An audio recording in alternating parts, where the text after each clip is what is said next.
అదేమనగా యేసు ప్రభువుని నీ నోటితో ఒప్పుకొని దేవుడు మృతులలో నుండి ఆయన లేపిన నీ హృదయం విశ్వసించిన అంటే నీవు రక్షింపబడదు. ఏదైనా నీతి కలిగినట్లు మనుషులు హృదయంలో విశ్వసించను, రక్షణ కలిగినట్లు నోటితో ఒప్పుకొను. ప్రభు నమ్మని వారు ఉంటే ఒక్క క్షణం కళ్ళబోసుకోండి. మీరున్న స్థలంలో ఒక్క క్షణం కళ్ళబోసుకోండి. ఎవరు కళ్ళు తీసి చూడద్దండి.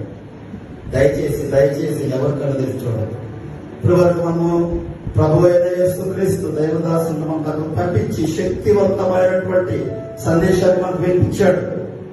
మీలో ఇంకా ఎవరైనా ఇంకా యేసు ప్రభువు నమ్మకుండా ఉంటే యేసుక్రీస్తు ప్రభువు కృపా కనికరముల గురించి మీరు విన్నారు. మీ స్థానంలో ఆయన నిలబడి ఈ శిక్ష యానంతో ఆయన భరించారు.